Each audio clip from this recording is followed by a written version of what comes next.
Whisky Bharat में सबसे ज्यादा बिकने वाला अल्कोहल है और ये बिक्री के मामले में हमेशा बियर से आगे रहता है, जो कि दुनिया में तीसरा सबसे ज्यादा पसंद किया जाने वाला ड्रिंक है। भारत में विस्की फेमस ड्रिंक है क्योंकि इसमें कम से कम 40% अल्कोहल होता है। भारत में मिलने वाली विस्की ब्रांड में 42.8% अल्कोहल होता है। अगर आप भी विस्की बहुत पसंद करते हैं तो आपके सबसे फेवरेट विस्की रॉयल स्टैग के बनने के प्रोसेसिंग के बारे में आज हम आपको हमारी इस वीडियो में डिटेल से जानकारी देंगे, तो बने रहिएगा हमारे साथ वीडियो के अंत तक। तो दोस्तों, आपको बताते हैं कि रॉयल स्टैग कैसे बनाया जाता है। दरअसल इसमें ज्यादातर इस्तेमाल होने वाली चीजें मक्का, गेहूं और जौ होती हैं। पहले तो इन्हें खेतों में से हार्वेस्ट किया जाता है, उसके बाद इन्हें फैक्ट्रीज में ट्रांसपोर्टेड के जरिए लाया जाता है और यहीं से शुरू होता है रॉयल स्टैग विस्की बनाने का स्टेज। सबसे पहले स्टेप में रॉयल स्टैग विस्की बनाने के लिए तीनों अनाजों को 12 घंटे के लिए कंटेनर में डाल दिया जाता है और इसमें पानी भर दिया जाता है। हालांकि 12 घंटे होने के बाद उस पानी को हटा लिया जाता है और उसके बाद फिर से इसमें साफ पानी डाला जाता है और फिर से 14 घंटों के लिए इसे छोड़ दिया जाता है। इसके बाद बारी आती है इन अनाजों को पानी से निकालकर सुखाने की। दरअसल इसे सुखाने के लिए एक बड़ा सा हॉल बनाया जाता है जिसमें इसे अच्छे से बिछा दिया जाता है ताकि इसे सूखने में कोई प्रॉब्लम ना हो। जैसा कि आप वीडियो में देख सकते हैं किस तरह से बारीकी से फ्लोर पर इन अनाजों को बिछा दिया जाता है और कई दिन हो जाने के बाद लगभग 1 सप्ताह के बाद आता है इनके मॉल्टिंग मेकिंग का समय। इस प्रोसेस के दौरान होता कुछ यूं है कि अनाजों को धुआं लगाने का काम किया जाता है। धुआं लगाने के लिए एक भट्टी में आग लगाई जाती है जिससे से ज्यादा धुआं हो और आसपास अनाज का भंडार रख दिया जाता है ताकि वो अनाज धुएं को अपने अंदर पूरी तरह से ले सके।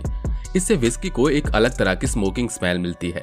इस तरह 2 दिनों तक भट्टी से धुआं निकालकर अनाज में धुआं लगाया जाता है और जब 2 दिन बीत जाते हैं तो अनाजों का सैंपल टेस्टिंग के लिए आगे किया जाता है। जब इनकी टेस्टिंग हो जाती है तब इन्हें कन्वेयर बेल्ट के जरिए आगे के प्रोसेस के लिए भेजा जाता है ताकि ये अनाज आगे की प्रोसेस को पूरा कर सके। कन्वेयर बेल्ट के जरिए ये अनाज सीधे ग्राइंडर मशीन में पहुंचता है जहां इन अनाजों की पिसाई होती है। जैसा कि आप वीडियो में देख पा रहे हैं, ये अनाज अच्छी तरह से पिस चुके हैं। थोड़ी बहुत खुरदरे हैं लेकिन इन्हें इसी तरह से पीसा जाता है। इसके बाद ये सड़ने के लिए रख दिया जाता है। जी हाँ, विस्की बनाने के लिए अनाजों का सड़ना जरूरी है, तभी तो ये विस्की इतनी ज्यादा नशीली होती है। अब आप इसे ऐसे समझिए। हालांकि इस प्रोसेस को फर्मेंटिंग कहते हैं।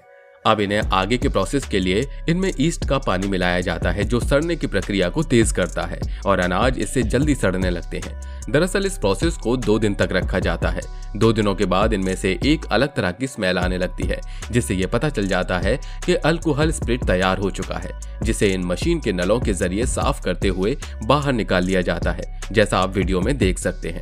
दरअसल रॉयल स्टैग विस्की एक ऐसी तरह की बियर है जिसे करीब 3 साल तक स्टोर किया जा सकता है। दरअसल किसी भी नॉर्मल विस्की को बिना स्टोर किए मार्केट में भेज दिया जाता है, लेकिन रॉयल स्टैग विस्की को 3 सालों तक स्टोर किया जाता है और इसके बाद इनको लेबल और डब्बों के साथ पैक करके मार्केट में बड़ी बड़ी दुकानों में भेज दिया जाता है।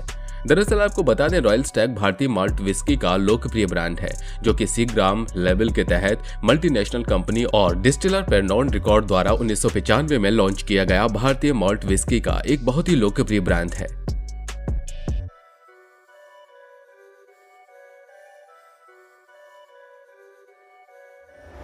ये 2 वेरिएंट में उपलब्ध है, रेगुलर और बैरल सेलेक्ट। इस विस्की में एक दानेदार स्वाद होता है जो इसे कई शराब पीने वालों को बेहद पसंद आता है।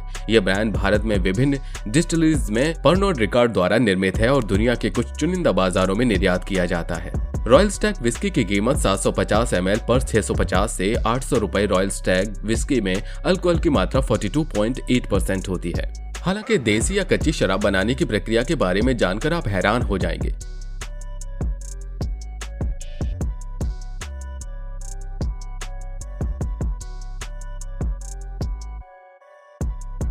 बिहार में उत्पाद विभाग के एक अधिकारी ने हमें बताया कि देसी शराब बनाने के लिए महुआ के फूल, गन्ने या खजूर के रस, शक्कर, शौरा, जौ, मकई, सड़े हुए अंगूर, आलू, चावल, खराब संतरे वगैरह का इस्तेमाल होता है। स्टार्च वाली इन चीजों में ईस्ट मिलाकर फर्मेंटेशन कराया जाता है।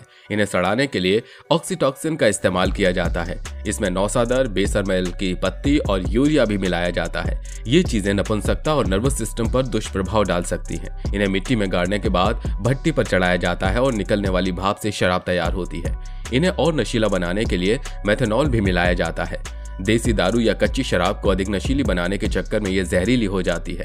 देसी शराब को नशीली बनाने के लिए उसमें जब यूरिया, ऑक्सीटोसिन, बेसरबेल की पत्ती वगैरह मिलाकर फर्मेंटेशन यानी किण्वन कराया जाता है, तब इन रसायनों के मिलने से शराब एथिल अल्कोहल की बजाय मेथिल अल्कोहल बन जाता है। ये मेथिल अल्कोहल ही शराब को जहरीला बनाने का कारण होता है। हर शराब शरीर में जाकर अपने एल्किल ग्रुप के एल्डिहाइड में तब्दील हो जाती है। मेथिल अल्कोहल शरीर में जाकर फॉर्मेल्डिहाइड या फॉर्मिक एसिड नामक जहर बना देती है। यह शराब पीने वालों के दिमाग पर सीधा असर करती है। हालांकि कैसे मौत का कारण बनती है ये जहरीली शराब? कच्ची शराब में यूरिया, ऑक्सीटोसिन जैसे केमिकल मिलाने की वजह से जब मेथिल अल्कोहल बन जाता है तो ये इंसानी शरीर के लिए जानलेवा हो जाता है।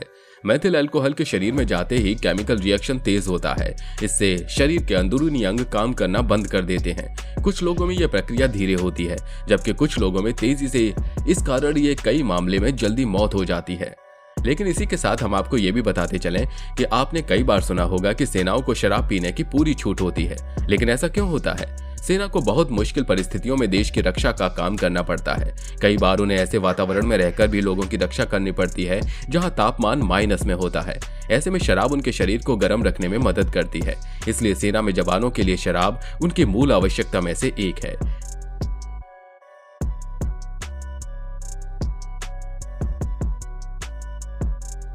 जवानों को अपने परिवार से दूर रहना पड़ता है।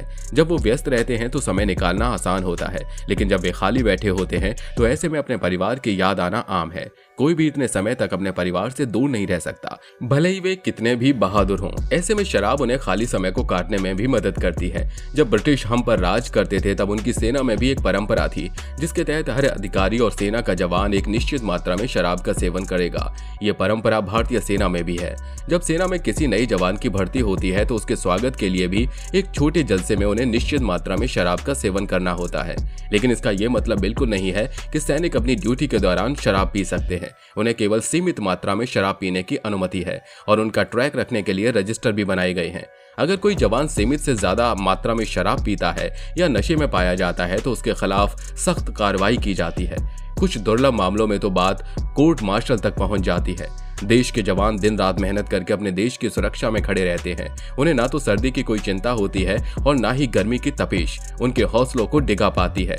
हालांकि इनमें मजबूती भरने और जज्बे को बनाए रखने के लिए सीमित मात्रा में शराब पीने की अनुमति दी गई है। शराब पीना सेहत के लिए हानिकारक जरूर है, लेकिन सीमित मात्रा में इसका सेवन आप कर सकते हैं। वैसे दोस्तों, क्या आप पहले ये जानते थे कि रॉयल स्टैग विस्की कैसे बनाई जाती है और क्या आप भी इसके आदी हैं? तो हमें कमेंट में बता सकते हैं। तो मिलते हैं अगली वीडियो में, तब तक अपना ध्यान रखिए। और हाँ, ऐसी तमाम इंटरेस्टिंग वीडियोस के लिए आप हमारे चैनल को सब्सक्राइब कर नीचे दिए गए बेल आइकन को प्रेस करना बिल्कुल मत भूलिए। Bye bye.